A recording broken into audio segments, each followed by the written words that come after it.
இயேசுவுக்குள் பிரியமான பெற்றோர்களே, கிறிஸ்துவுக்குள் இனிமையான இளையோரே, உங்கள் அனைவருக்கும் என்னுடைய வணக்கத்தை தெரிவித்துக் கொள்கின்றேன்.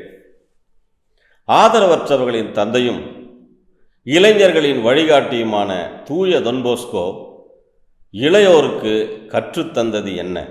தொன்போஸ்கோ தனது இளைஞர்களுக்கு சமயோதித அறிவை கற்றுத்தந்தார். அன்பார்ந்தவர்களே, ஒருமுறை 2 பத்திரிகையாளர்களுக்கு ஒரு வேலை கொடுக்கப்பட்டது. அதாவது, சுதந்திர தினத்தன்று ஒரு பள்ளிக்கும் மற்றொருவருக்கு ஒரு போர்க்கப்பலுக்கும் சென்று அந்த விழாவை ஃபோட்டோ எடுத்து அனுப்புகின்ற வேலை. பள்ளிக்கு சென்றவன் திரும்பி வந்து விட்டான். மற்றொருவன் வந்து அமைதியாக அமர்ந்திருக்கின்ற பொழுது அவன் சொன்னான், நான் சென்ற இடத்திலே அந்த போர்க்கப்பலிலே தீப்பிடித்து கொண்டதால் ஃபோட்டோ எடுக்காமல் வந்துவிட்டேன் என்று சொன்னான்.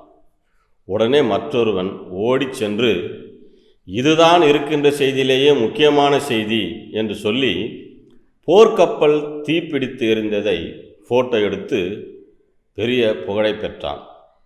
அன்பார்ந்தவர்களே, இதுதான் சமயோதித புத்தி. எப்பொழுது எதை செய்ய வேண்டும் என்பதை நாம் அறிந்திருக்க வேண்டும்.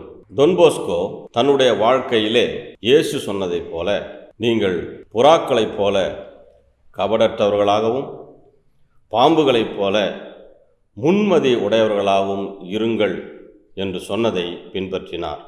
எனவேதான் தொன்போஸ்கோ தன்னுடைய எல்லா செயல்களிலும் முன்மதியோடு செயல்பட்டார். சிறு வயதிலேயே தீய நண்பர்களை தவிர்த்தார். அதே வேளையிலே அவர்களை திருத்துவதற்கு முயற்சி செய்தார்.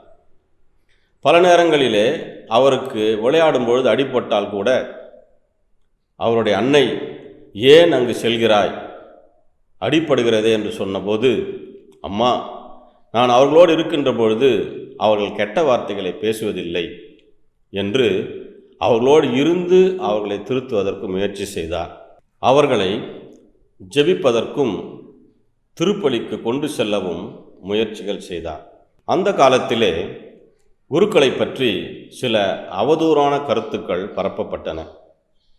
அதை தவிர்க்கும் வண்ணமாக அவர் தன்னுடைய தாயை தன்னோடு இருக்கும்படி செய்தார்.